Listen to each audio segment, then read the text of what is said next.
ओम शांति। ओम शांति। आज की तारीख है 19 जून 2022। अव्यक्त महावाक्य, अव्यक्त बाप दादा रिवाइज कोर्स की मुरली, जिसकी ओरिजिनल डेट है 6 अप्रैल 1991। मुरली का सार, कर्मातीत स्थिति की निशानियां। कर्मातीत स्थिति की निशानियां।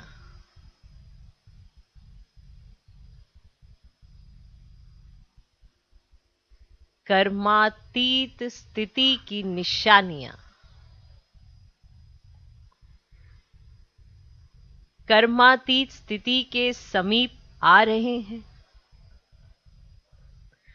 कर्म भी वृद्धि को प्राप्त होता रहता है, लेकिन कर्मातीत अर्थात कर्म के किसी भी बंधन के स्पर्श से न्यारे।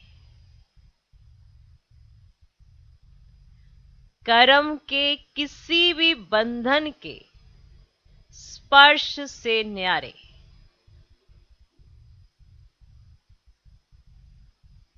ऐसा ही अनुभव बढ़ता रहे।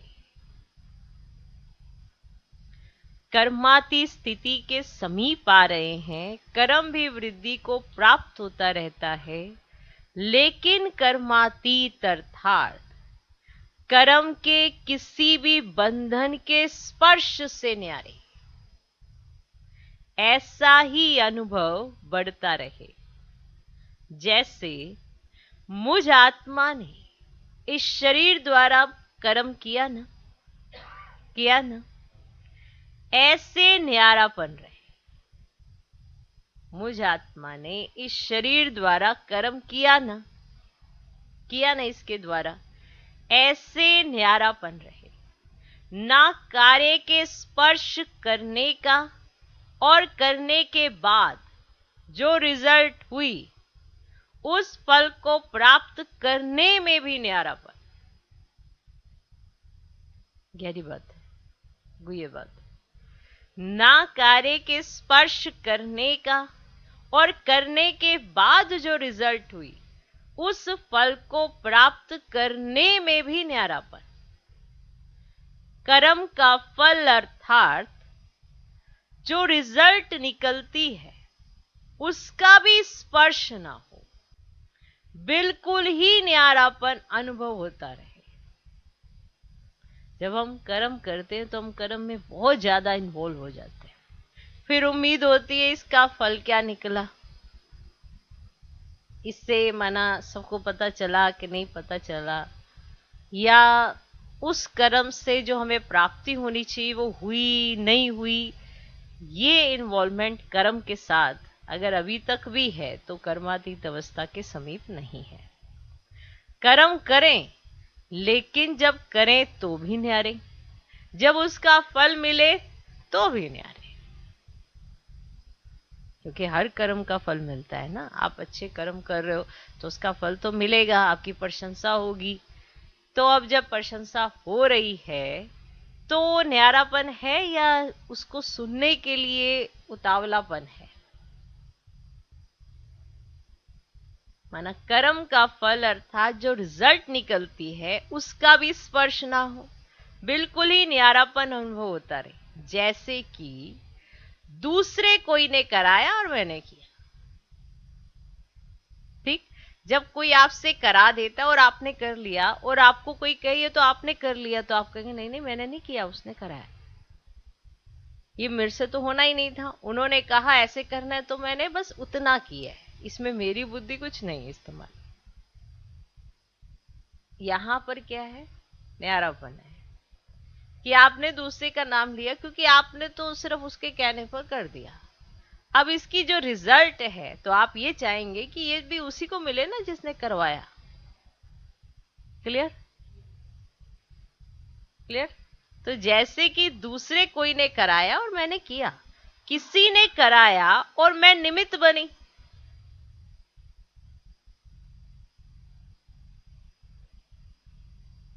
किसी ने कराया और मैं निमित्त बनी, लेकिन निमित्त बनने में भी न्यारापन।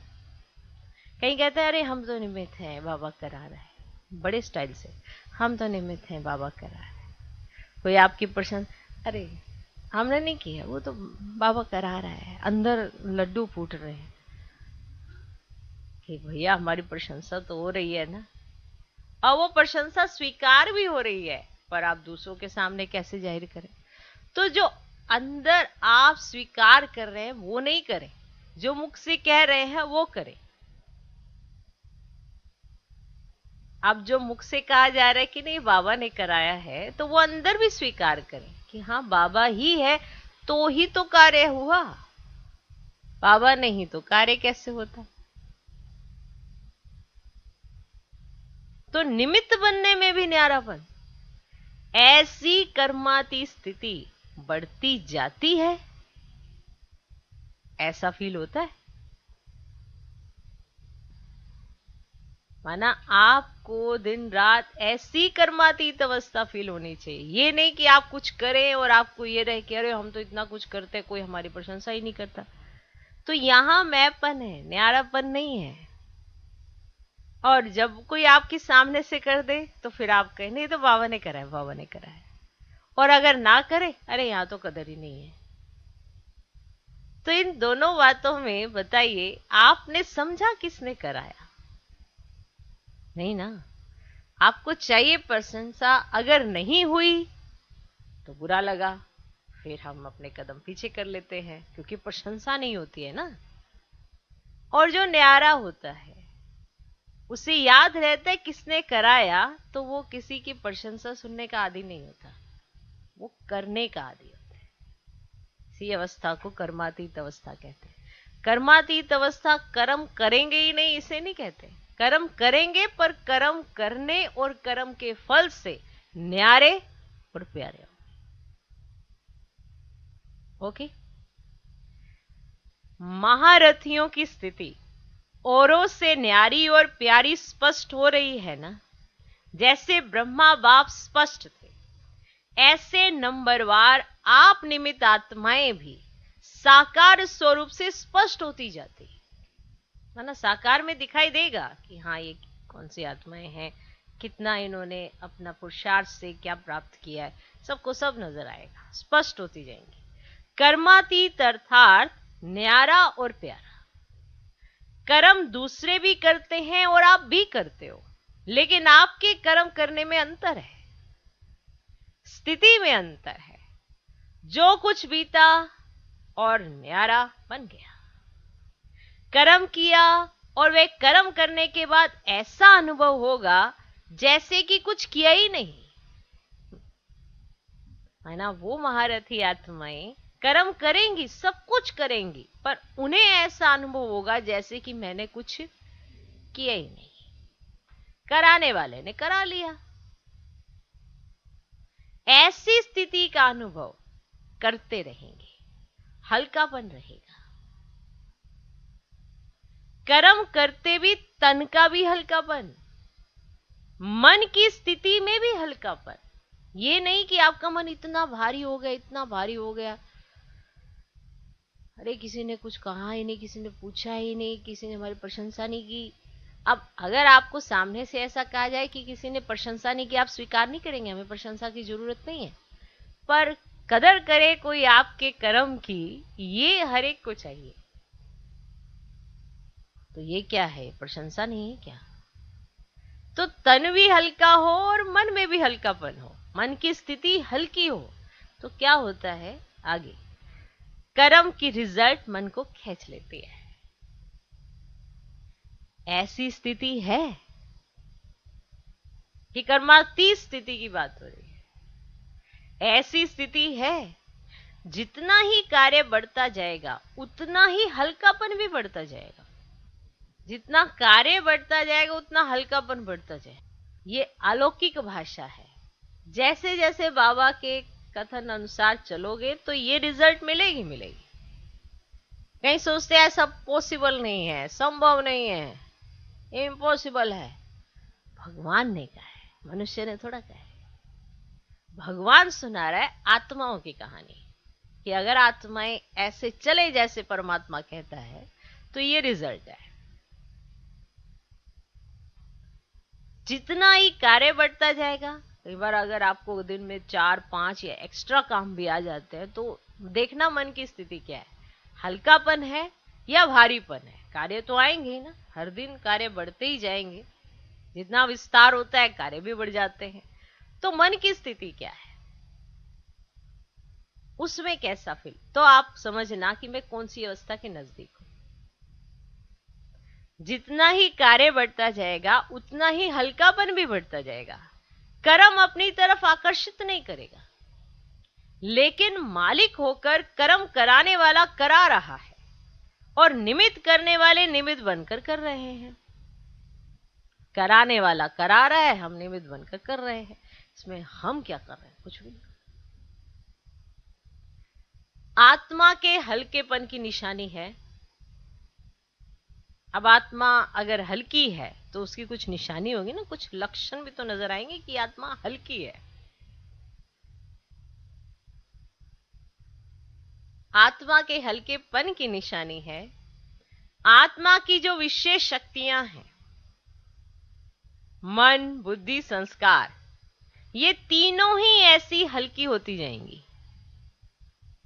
मन भी हल्का हल्का माना, उसके अंदर बोझ नहीं होगा। बुद्धि भी हल्की होगी और बहुत जल्दी राइट जजमेंट देगी। संस्कार ऑटोमेटिकली अनादि आदि आते रहेंगे, मेहनत नहीं लगेगी, हल्का बनाएगा। संकल्प भी बिल्कुल ही हल्की स्थिति का अनुभव कराएंगे आपको। संकल्प ही बहुत ऐसा हल्का फील कराएंगे। बुद्धि की निर्णय शक्ति भी ऐसा निर्णय करेगी जैसे कि कुछ किया ही नहीं, ऑटोमेटिकली अपने आप ही हो गया। और कोई भी संस्कार अपनी तरफ आकर्षित ही नहीं करेगा, माना हल्कापन रहेगा। क्लियर? बहुत गहरी बातें हैं, पर ध्यान से सुनोगे तो सब समझ में आएगी। और ध्यान से सुनना और अडॉप्ट करोगे तो और ज्यादा अच्छे से समझेगा कि संकल्प भी बिल्कुल ही हल्की स्थिति का अनुभव कराएंगे और बुद्धि की निर्णय शक्ति भी ऐसा निर्णय करेगी जैसे कि कुछ किया ही नहीं, और कोई भी संस्कार अपनी तरफ आकर्षित ही नहीं करेगा। जैसे बाप के संस्कार कार्य कर रहे हैं, माना मैंने कुछ किया ही नहीं, बाप के संस्कार ऑटोमेटिकली कार्य कर रहे हैं। ये मन, बुद्धि, संस्कार, सूक्ष्म शक्तियां जो हैं, तीनों में लाइट माना हल्कापन अनुभव करेंगे। स्वतः ही सबके दिल से, मुख से यही निकलता रहेगा कि जैसे बाप वैसे बच्चे, न्यारे और प्यारे हैं। क्योंकि समय प्रमाण बाहर का वातावरण दिन प्रतिदिन और ही भारी होता जाएगा। आप अगर बाहर चले जाएं तो आपको वातावरण का डिफरेंस पता चल जाएगा। यहां आएंगे हल्कापन महसूस होगा, बाहर जाएंगे भारीपन महसूस होगा। ये क्या है? ये वातावरण। तो सबको ये अनुभव होगा। समय प्रमाण जितना ही बाहर का वातावरण भारी होगा उतना ही अनन्य बच्चों के, सभी नहीं, अनन्य कौन? जो कर्मातीत अवस्था के समीप जा रहे होंगे। समझना, अनन्य बच्चों के संकल्प, कर्म, संबंध लाइट होते जाएंगे, हल्के होते जाएंगे, और इस लाइटनेस के कारण सारा कार्य लाइट चलता रहेगा। बड़े बड़े कार्य भी हो जाएंगे, पता भी नहीं पड़ेगा, लाइट चलता रहेगा। वायुमंडल तो तमोप्रधान होने के कारण और भिन्न भिन्न प्रकार से भारीपन का अनुभव करेंगे। प्रकृति का भी भारीपन होगा, मनुष्य आत्माओं की वृत्तियों का भी भारीपन होगा। इसके लिए भी हल्कापन औरों को भी हल्का करेगा। अच्छा, सब ठीक चल रहा है ना? कारोबार का प्रभाव आप लोगों के ऊपर नहीं पड़ता, लेकिन आपका प्रभाव कारोबार पर पड़ता है। कारोबार का प्रभाव आपके ऊपर नहीं पड़ता, लेकिन कारोबार पर आपका प्रभाव पड़ता है। देखो, आपकी जैसी स्थिति होती है कारोबार वैसे ही चलता है। ये नहीं कि कारोबार की वजह से आपकी स्थिति बिगड़ी, तो पावरफुल तो फिर कुछ और ही हो गया। क्लियर? जो कुछ भी करते हो, सुनते हो, तो आपके हल्केपन की स्थिति का प्रभाव कार्य पर पड़ता है। अगर आप हल्के हो तो आपका कार्य बहुत जल्दी होगा। कार्य की हलचल का प्रभाव आप लोगों के ऊपर नहीं आता। अचल स्थिति कार्य को भी अचल बना देती है। सब रीति से असंभव कार्य संभव और सहज हो रहे हैं और होते रहेंगे। अच्छा, तो ये मुरली थी कर्माती स्थिति की निशानियां। अब है दूसरी मुरली। अब जो मुरली आपने सुनी है वो 6 अप्रैल की थी, ये है 10 अप्रैल की।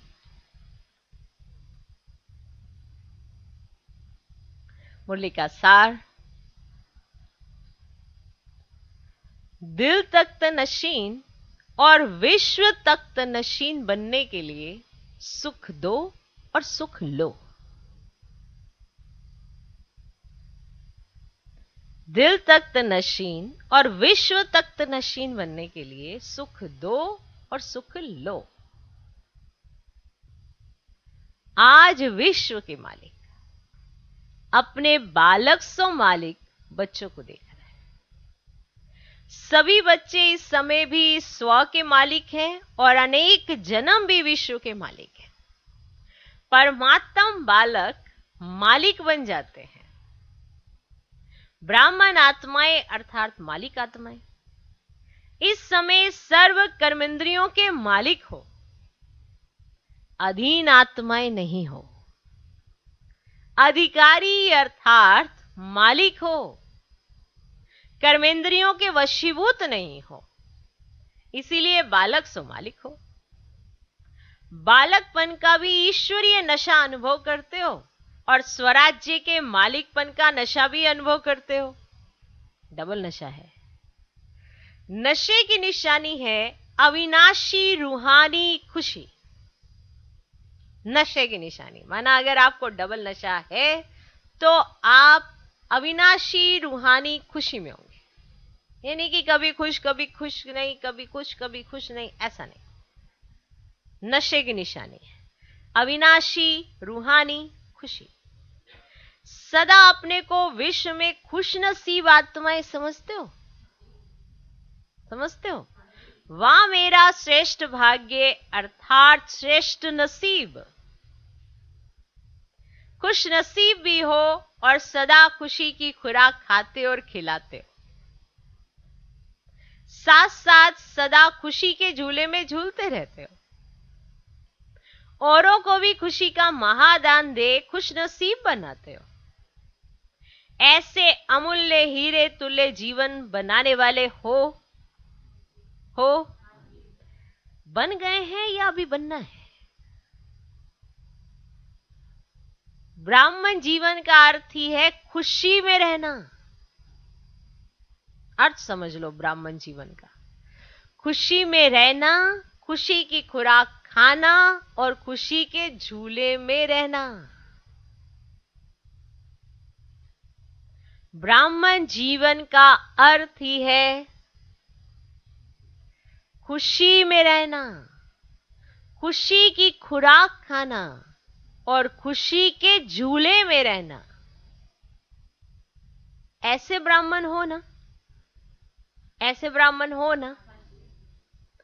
सिवाय खुशी के और जीवन ही क्या है? जीवन ही खुशी है। खुशी नहीं तो ब्राह्मण जीवन नहीं। खुशी नहीं तो ब्राह्मण जीवन नहीं। खुश रहना ही जीना है। आज बाप दादा सर्व बच्चों का पुण्य का खाता देख रहे थे, क्योंकि आप सभी पुण्य आत्माएं हो। पुण्य का खाता अनेक जन्मों के लिए जमा कर रहे हो। सारे दिन में पुण्य कितना जमा किया? सारे दिन में पुण्य कितना जमा किया? ये स्वयं भी चेक कर सकते हो ना। एक है दान करना, दूसरा है पुण्य करना। अर्थ समझना आज। एक है दान करना, दूसरा है पुण्य करना।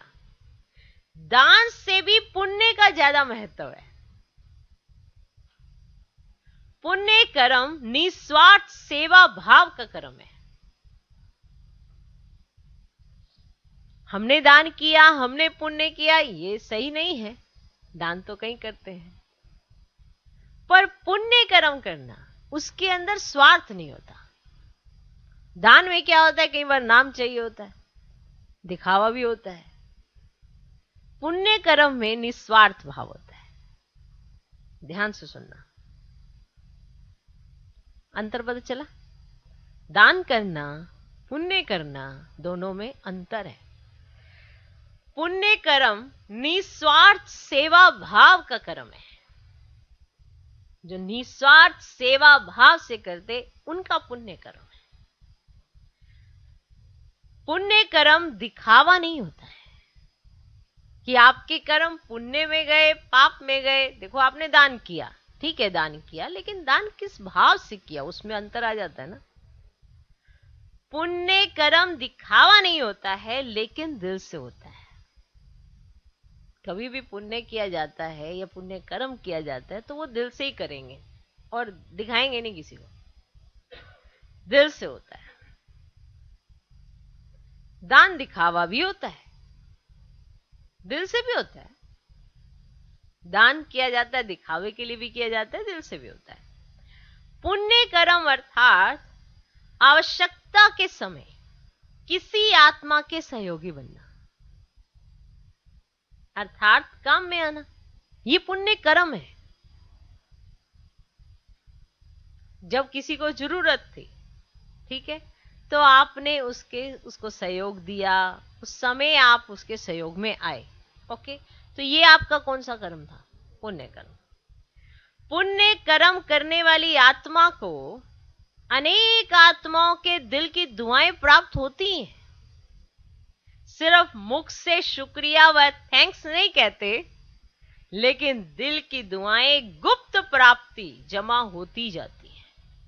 दिल की दुआएं एक तरह की उसे गुप्त प्राप्ति होती जाती है, क्योंकि वो दूसरे की आवश्यकता को समझकर उस कर्म को कर रही है आत्मा।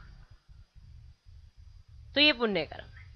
सिर्फ मुख से शुक्रिया व थैंक्स नहीं कहते, लेकिन दिल की दुआएं गुप्त प्राप्ति जमा होती जाती है। देखो, जब भी कोई आपको सहयोग चाहिए होता है और अचानक से कोई ऑटोमेटिकली आपको सहयोग देता है, आप भले उसका थैंक्स करेंगे, पर दिल में आता है कि वाह बाबा, आपने इस आत्मा को भेज दिया, और इस आत्मा का भी शुक्रिया कि इसने बाबा की पुकार, जो बाबा ने इसको कहा, इसने सुन ली और ये पहुंच गई आत्मा, मुझे बड़ी जरूरत थी।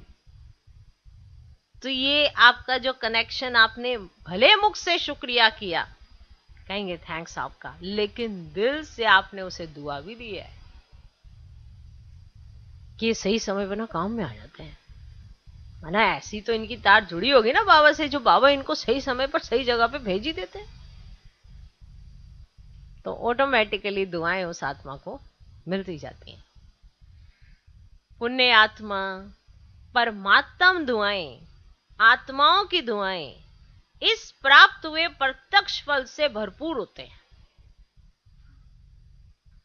माना उनके पास परमात्म दुआएं भी होती हैं और आत्माओं की दुआएं भी होती हैं, वो भरपूर होते हैं, इससे दुआओं से भरपूर होते हैं। पुण्य आत्मा की वृत्ति, दृष्टि औरों को भी दुआएं अनुभव कराती है। उनकी चाहे दृष्टि को हो, वृत्ति को हो, औरों को भी दुआएं अनुभव कराती है। पुण्य आत्मा के चेहरे पर सदा प्रसन्नता, संतुष्टता की झलक दिखाई देती है। कौन है जो? पुण्य आत्मा। पुण्य आत्मा सदा प्राप्त हुए फल के कारण, जो उसे फल प्राप्त हुआ है, अभिमान और अपमान से परे रहती है। ना तो उसे अभिमान आता है, ना ही उसे अपमान फील होता है, क्योंकि वो इससे परे रहती है, क्योंकि वह भरपूर बादशाह है। किसी चीज की कमी होगी तब जाके उसको अपमान फील होगा ना। पुण्य आत्मा सदा प्राप्त हुए फल के कारण, उसे फल ही ऐसा प्राप्त हुआ है कि उसे अभिमान और अपमान से परे की फीलिंग रहती है, क्योंकि वह भरपूर बादशाह है। अभिमान और अपमान से बेफिक्र बादशाह है। पुण्य आत्मा पुण्य की शक्ति द्वारा स्वयं के हर संकल्प, हर समय की हलचल को, हर कर्म को सफल करने वाले होते हैं। आज पुण्य आत्माओं की सुन ले, कई बार हम सोचते हैं हम तो दान करते हैं ना, तो हमारा तो पुण्य जमा हो ही रहा है, पर दान करना और दिखावे से करना और दिल से करना दोनों में अंतर है ना। इसलिए पुण्य बना नहीं बना वो कैसे पता पड़े। दुआएं, कहीं कहते हैं हमें सबकी दुआएं, हमारे अगर बोली अच्छे नहीं है, हमारा अगर व्यवहार ही अच्छा नहीं है, तो भले आप दिखावे के लिए किसी को सहयोग दे रहे हो, वो सामने से आपका शुक्रिया भी कर देगा पर दिल से दुआ नहीं दे पाएगा, क्योंकि उसे भी पता है आप मतलब के मित्र हो, आपका भी कोई मतलब होगा, इसलिए आप उसको साथ दे रहे हो। कई बार ऐसे भी कई लोग जज कर लेते हैं कि आपका कोई मतलब है क्या, आप हमें सहयोग देने आ गए हो। क्यों? क्योंकि आप दिल से नहीं कर रहे हो, दिखावे से कर रहे हो। तो सामने वाला भी समझ जाता है कि हो सकता है कि कुछ ऐसे कोई देख रहा हो तो इसलिए आ गया सहयोग देने। बहुत सारी चीजें हैं, और पुण्य आत्मा इन सब चीजों से ऊपर होती है। पुण्य आत्मा पुण्य की शक्ति द्वारा स्वयं के हर संकल्प, हर समय की हलचल को, हर कर्म को सफल करने वाले होते हैं। पुण्य का खाता जमा होता है। जमा की निशानी है व्यर्थ की समाप्ति। अगर आपके पास अच्छी चीजें जमा है तो माना फिर जो बुरी चीजें हैं वो तो खत्म ही हो चुकी होंगी। समर्थ आपके पास जमा है तो व्यर्थ तो आपके पास नहीं होगा। ऐसी पुण्य आत्मा विश्व के राज्य की तख्तनशीन बनती है। तो अपने खाते को चेक करो कि ऐसे पुण्य आत्मा कहां तक बने हैं। अगर पूछेंगे ना कि सभी पुण्य आत्मा हो, अगर अभी बाबा पूछे कि सभी पुण्य आत्मा हो, तो सब हां जी कहेंगे ना, ऐसे ही करेंगे ना, हां जी बाबा, हां जी बाबा। हैं भी सभी पुण्य आत्माएं, लेकिन नंबरवार है कि सब नंबर 1 है? नंबरवार है ना। सत्युग त्रेता के विश्व के तख्त पर कितने बैठेंगे? सभी इकट्ठे बैठेंगे तो नंबरवार है ना। नंबर क्यों बनते हैं बताओ? नंबर क्यों बनते हैं? कारण एक विशेष बात बाप दादा ने बच्चों की चेक की है, और वही बात नंबर 1 बनने में रुकावट डालती है। नंबर क्यों बनते हैं? तो एक विशेष बात बाप दादा ने सभी बच्चों की चेक की है, और वही नंबर 1 बनने में रुकावट डालती है। अभी तपस्या वर्ष में सभी का लक्ष्य संपूर्ण बनने का है या नंबरवार बनने का है? संपूर्ण बनना है ना। आप सभी एक स्लोगन बोलते भी हो और लिखकर लगाते भी हो, वह है सुख दो और सुख लो, दुख ना दो ना दुख लो। यह स्लोगन पक्का है। तो रिजल्ट में क्या देखा?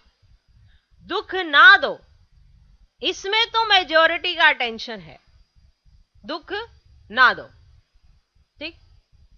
लेकिन आधा स्लोगन ठीक है, दुख ना दो, आधा स्लोगन ठीक है।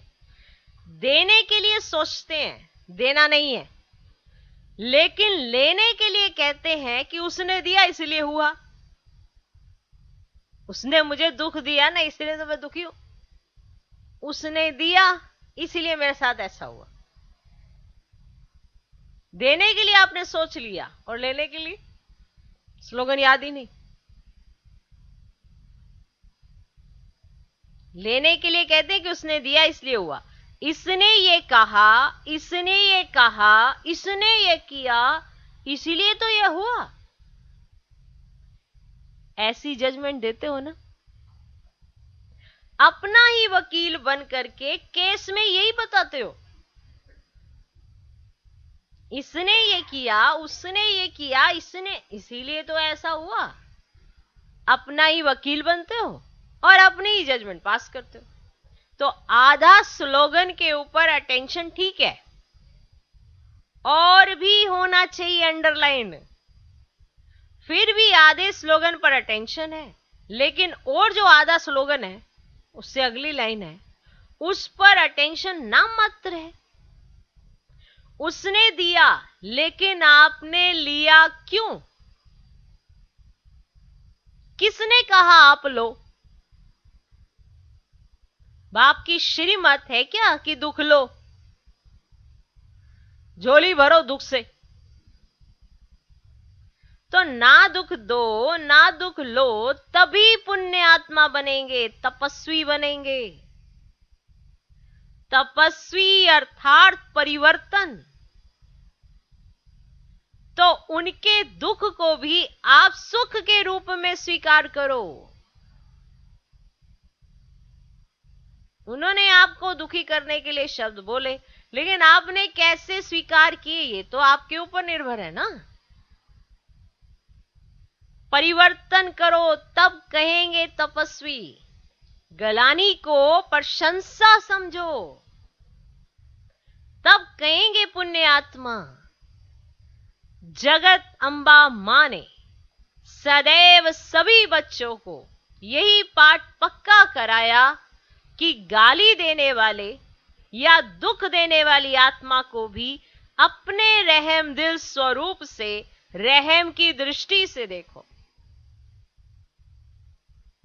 गिलानी की दृष्टि से नहीं।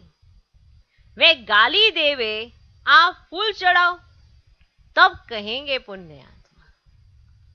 गलानी वाले को दिल से गले लगाओ, बाहर से गले नहीं लगाना लेकिन मन से, तो पुण्य के खाते जमा होने में विघ्न रूप यही बात बनती है।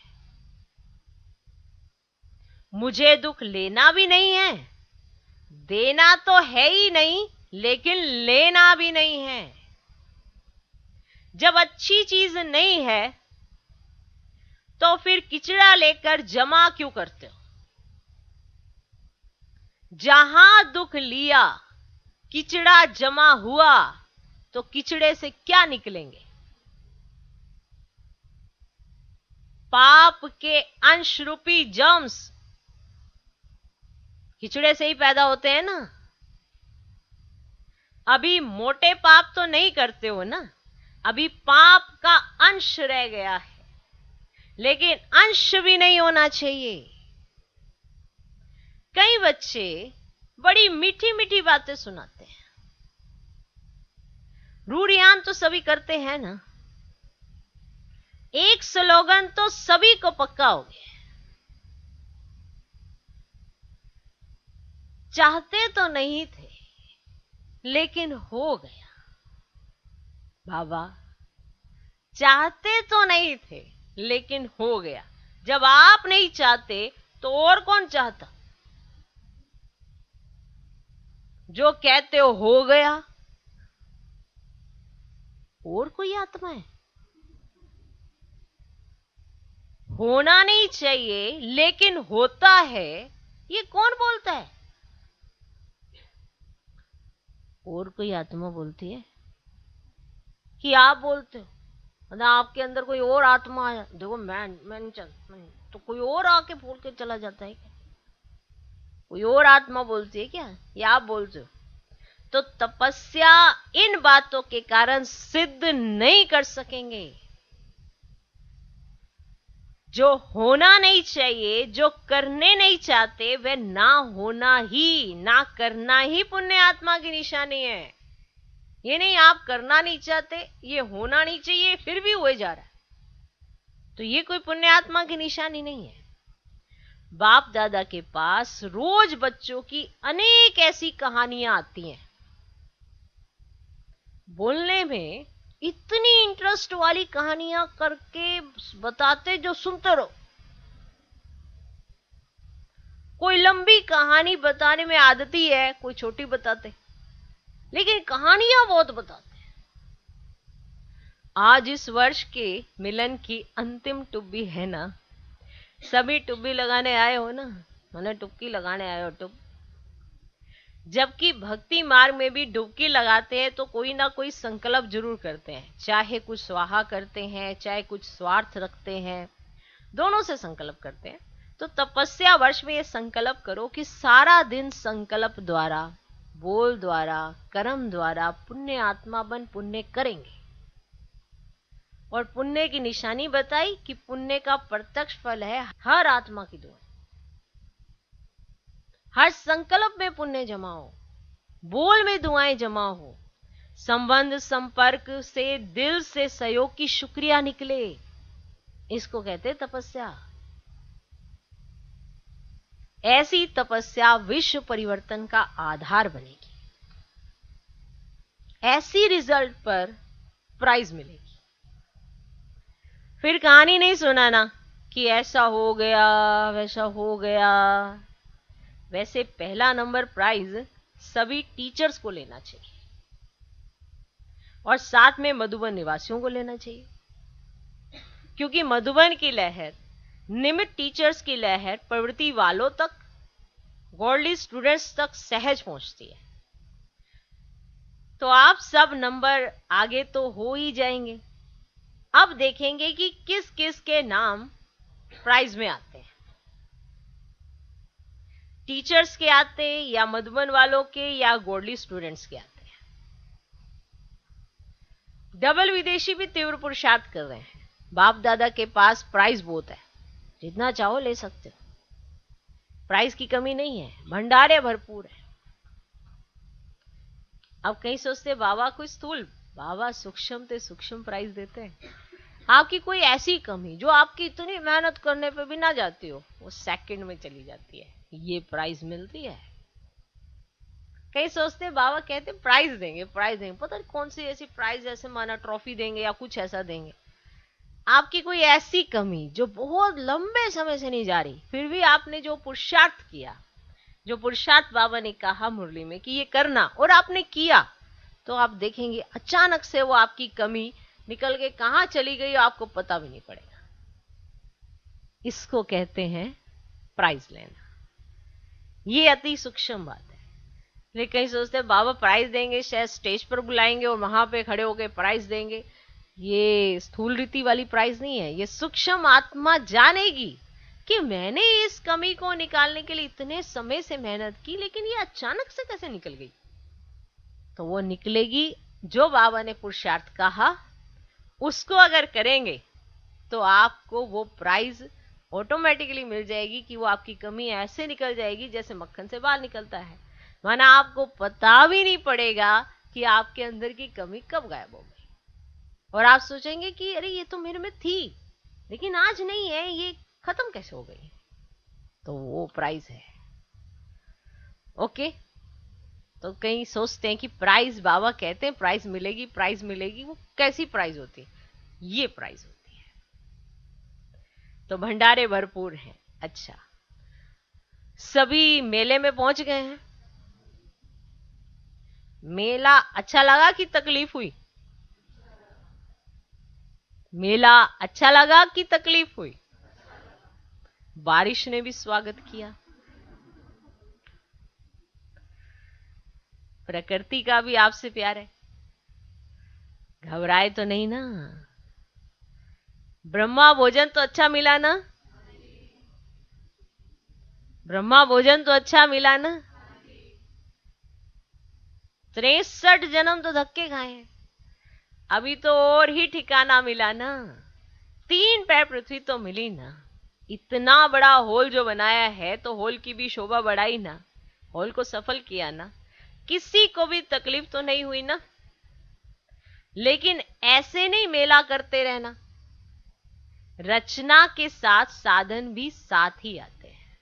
जब रचना साथ है तो साधन भी साथ ही आते हैं। अच्छा, सर्व बालक सो मालिक श्रेष्ठ आत्माओं को, सदा हर कदम में पुण्य का खाता जमा करने वाली पुण्य आत्माओं को, सदा दिल तख्त नशीन और विश्व के तख्त अधिकारी विशेष आत्माओं को, सदा सुख देने और सुख लेने वाले मास्टर सुख के सागर आत्माओं को, सदा खुशी में रहने वाले और खुशी देने वाले मास्टर दाता बच्चों को बाप दादा का याद प्यार और नमस्ते।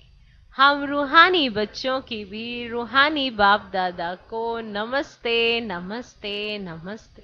Good morning good morning good morning. दादियों से मुलाकात। बाप दादा ने देखा कि सभी महारथियों ने दिल से सबको शक्तिशाली बनाने की सेवा बहुत अच्छी की। इसके लिए शुक्रिया क्या करें, लेकिन खाता बहुत जमा हुआ, बहुत बड़ा खाता जमा हुआ। बाप दादा महावीर बच्चों की हिम्मत और उमंग उत्साह देख पदम गुना से भी ज्यादा हर्षित होते हैं। हिम्मत रखी है, संगठन सदा स्नेह के सूत्र में रहा है, इसीलिए इसकी सफलता है। संगठन मजबूत है ना, छोटी माला मजबूत है, कंगन तो बना है, माला तो नहीं बनी, कंगन तो है ना, इसीलिए छोटी माला भी पूजी जाती है। बड़ी अच्छी तैयार हो रही है, वह भी हो जाएगी, होनी ही है। सुनाया था ना, बड़ी माला के दाने तैयार हैं, लेकिन दाने से दाना मिलने में थोड़ी सी मार्जिन है। छोटी माला अच्छी तैयार है, माना दादियों की माला। इसी माला के कारण ही सफलता सहज है और सफलता सदा माला के मनकों में के गले में पिरोई हुई है, विजयी का तिलक लगा हुआ है। बाप दादा खुश है, पदम गुना मुबारक है। निमित्त तो आप है ना, बाप तो करावनहार है। करने वाला कौन है? करने के लिए निमित्त आप हो, बाप तो बैकबोन है। इसीलिए बहुत अच्छी प्रीति की रीति भी निभाई और पालना की रीति भी अच्छी निभाई। अच्छा, आज का वरदान, अच्छे संकल्प रूपी बीज द्वारा अच्छा फल प्राप्त करने वाले सिद्धि स्वरूप आत्मा भव। अच्छे संकल्प रूपी बीज द्वारा अच्छा फल प्राप्त करने वाले सिद्धि स्वरूप आत्मा भव। अच्छे संकल्प रूपी बीज द्वारा अच्छा फल प्राप्त करने वाले सिद्धि स्वरूप आत्मा भव। सिद्धि स्वरूप आत्मा के हर संकल्प अपने प्रति व दूसरों के प्रति सिद्ध होने वाले होते हैं। उन्हें हर कर्म में सिद्धि प्राप्त होती है। वे जो बोलते हैं वे सिद्ध हो जाते हैं। इसीलिए सत्य वचन कहा जाता है। सिद्धि स्वरूप आत्माओं का हर संकल्प, बोल और कर्म सिद्धि प्राप्त होने वाला होता है, व्यर्थ नहीं। यदि संकल्प रूपी बीज बहुत अच्छा है लेकिन फल अच्छा नहीं निकलता, तो दृढ़ धारणा की धरनी ठीक नहीं है। माना आपका संकल्प बहुत अच्छा है लेकिन आपका फल नहीं निकल रहा, तो इसका मतलब दृढ़ धारणा की धरनी ठीक नहीं है या अटेंशन की परहेज में कमी है। इसकी वजह से आपका फल जो है वो सफलता वाला नहीं निकला है। संकल्प आपका बहुत श्रेष्ठ है। क्लियर? कि दृढ़ धारणा की धरनी ठीक नहीं है या अटेंशन की परहेज में कमी है। आज का स्लोगन, दुख की लहर से मुक्त होना है तो कर्म योगी बनकर हर कर्म करो। दुख की लहर से मुक्त होना है तो कर्म योगी बनकर हर कर्म करो। सूचना, आज मास का तीसरा रविवार है।